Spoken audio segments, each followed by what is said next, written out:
நடிகரும் இயக்குனருமான பாரதி ராஜாவின் மகனுமான மனோஜ் மாரடைப்பால் காலமானார்.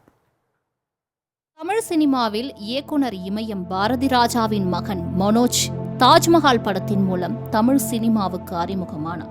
1976 செப்டம்பர் 11ஆம் தேதி பாரதி ராஜா சந்திரலீலா தம்பதியருக்கு மகனாய் பிறந்த மனோஜ் தனது 23 வயதில் நடிப்பில் இறங்கினார். தந்தை பாரதி ராஜாவின் இயக்கத்தில் 1999ஆம் ஆண்டு வெளியான தாஜ்மஹால் படத்தில் நடித்த மனோஜ்க்கு ஓரளவு நல்ல வரவேற்பு கிடைத்தது.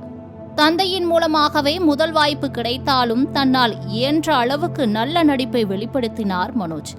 படத்தில் இடம்பெற்ற திருப்பாச்சி அறிவாள தீட்டிக்கிட்டு வாடா என்ற பாடல் இளைஞர்கள் மத்தியில் பெரும் உத்வேகத்தை கொடுத்தது. AR ரஹ்மானின் இசையில் உருவான அத்தனை பாடல்களும் சூப்பர் டூப்பர் ஹிட் அடித்ததை தொடர்ந்து மனோஜ்க்கு அடுத்தடுத்த படங்கள் என வரிசை கட்டின. தாஜ்மஹால் படத்தை தொடர்ந்து சமுத்திரம் திரைப்படத்தில் சரத்குமார், முரளி இவர்களின் தம்பியாக 3வது கதாநாயகனாக நடித்திருந்தார். இதைத் தொடர்ந்து அல்லி அர்ஜுனா, வருஷமெல்லாம் வசந்தம், பல்லவன், ஈரநிலம் உள்ளிட்ட படங்களில் தனி கதாநாயகனாக நடித்திருந்தார். இவற்றில் வருஷமெல்லாம் வசந்தம் திரைப்படம் மனோஜ்க்கு சொல்லிக் கொள்ளும்படியாக ஒரு நல்ல அடையாளத்தை கொடுத்தது. பின்னர் 14 வருடங்களுக்கு பிறகு மீண்டும் தந்தை பாரதி ராஜா இயக்கத்தில் நடித்த அன்னக்கொடி திரைப்படம் படுதோல்வி அடைந்தது. சில காலம் திரையுலகை விட்டு ஒதுங்கி இருந்தவர் துணை கதாபாத்திரங்களை ஏற்க தயாரானார். ஈஸ்வரன், மாநாடு, விருமன் ஆகிய திரைப்படங்களில் துணை வேடங்களை ஏற்று வந்த மனோஜ் தனியாக ஒரு திரைப்படத்தை இயக்க வேண்டுமென பெரிதும் விரும்பியிருந்தார்.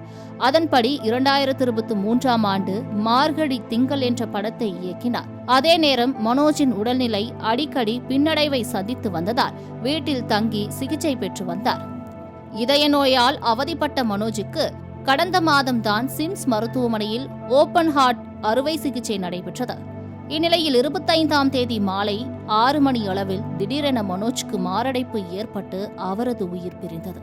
தமிழில் சொற்ப திரைப்படங்களையே நடித்தாலும் ரசிகர்கள் மத்தியில் பெரிதும் எதிர்பார்க்கப்பட்ட மனோஜ் 48வது வயதில் காலமானார். நடிகர் மனோஜின் மரணம் ரசிகர்கள் மற்றும் திரையுலகினரை அதிர்ச்சிக்கு உள்ளாக்கிய நிலையில் அவரது உடல் சேத்துப்பட்டு பகுதியில் உள்ள அவரது வீட்டில் அஞ்சலிக்காக வைக்கப்பட்டுள்ளது. இந்த தகவலை கேட்ட திரையுலகை சேர்ந்த முன்னணி நடிகர், நடிகைகள், இயக்குநர்கள் என ஏராளமானோர் அஞ்சலிக்காக மனோஜின் வீட்டின் முன்பு குவிந்து வருகின்றனர்.